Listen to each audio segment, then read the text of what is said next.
This is a very lonely journey for me. It was a vindictive decision to punish me for what I've done. And to this day, I just don't understand how the punishment fits the crime. All I did was ask questions and look after for my own sort of health. They don't want me to get well. They want me to stay on these machines and be enslaved because I'm not taking this jab. Avi Amini for Rebel News in Melbourne, Australia, here today to catch up with mother of two, Vicki Derderian, to share her story, her shocking tale with the world about how she was refused and still is being refused a heart transplant that could save her life because she has not had the COVID-19 jab. I had a heart failure in 2020, which they call end-stage heart failure, where my heart could not pump. At the time, my body was very weak to be able to withstand a heart transplant. So they decided that I will have the ventricular assist device as a bridge to a heart transplant. So they're surgically inserted, and I have tubes coming out of my stomach that gets connected to a power pack, which is powered by a battery. So basically, up until 2021, and that's before these mandates came in for vaccination, I was having all my workup procedures done because I was very much qualified for a heart transplant. Come the mandates, and at the time I was going through most of the vaccinations that I needed, and unfortunately COVID vaccination was added because of the mandates. So my concern was how that is going to impact on my immune system and already my weakening heart. Unfortunately, the doctors were not very supportive and were not very assuring. They pretty much said, well, this is your choice not to take the vaccination, so no jab, no heart. And they sort of classified me with drug addicts, alcoholics who make a life choice, not to give up their lifestyle. And I said, well, this is not my lifestyle. It's not a lifestyle decision. I just don't want to play Russian roulette with my life. Any questions I asked about, well, how is this going to impact my immune system? Or if something was to go wrong, like myocarditis, pericarditis. Oh, no, you've got the machines, you're covered. I said, yeah, but what about other damage? Oh, don't worry, we will take care of that.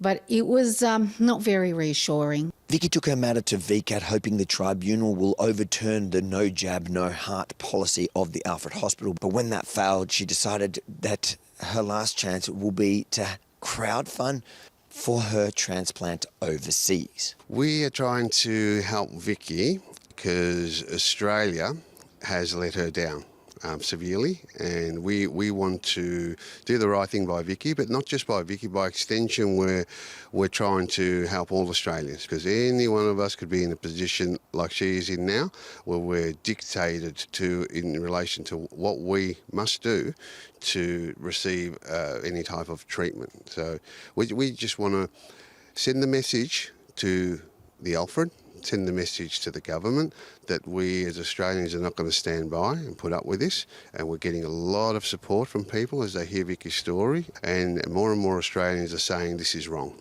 Regardless of where they stand on other factors, regardless of where they stand on the vaccine, people are saying that this is wrong, this shouldn't be happening. This lady has had her chances ripped away from her here in Australia. She's a mum, she's got 2 young kids, she's trying to do what she can to save her life, and there are forces at work in the background, sinister forces that are sabotaging every step of the way. It's a shame because, I'm trying to save my life really, and any assistance would be fantastic because, I've done my research, looked at costs of treatment overseas, and it costs, significant amount of money. And also for me to have to sort of live there for a little while. I'm not asking for much. No one knows how long they've got in this world. No one. But to also, play God is just not, it's not right. It's not right. I'm a mother and I want to be around for my children. I wasn't around when my son graduated.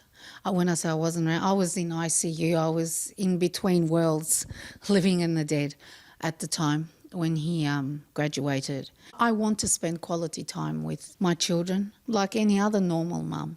You know, I can't do a lot of that now. I can't plan anything. You know, I live day by day. Vicky's a very courageous person. Her courage shines through day after day, so we're not going to let her down. We are going to get her overseas, one way or the other. We set up a fundraiser because Australia effectively has turned their back on Vicky at a corporate level, at a governmental level, but the people of Australia are better than this. So we need to all dig deep and we need to support Vicky and we need to get Vicky overseas and we're going to save her life. What would your message be to those supporters and people that are going to support hopefully your bid to go overseas and get that heart transplant that you need? I really want to say thank you very much from the bottom of my heart. I'm very humbled by the support that I'm getting. Humanity really needs to be able to stand up. And if we don't stand up for what is right, if we don't stand up for the true values of what makes a human, then we're going to lose that. If they're watching now, anybody who's the side that has essentially stopped you from saving your own life, what would your message be to them if they were watching this right now? Get a heart. If you think Vicky's story is as important as I do, make sure to like, comment, but most importantly, share it far and wide because the mainstream media, they're not talking about Vicky anymore. They don't care. So it's up to you to spread her story. And then head over to rebelnews.com.au and check out the other stories the mainstream media is refusing to tell. rebelnews.com.au. Check out our other stories and support our work.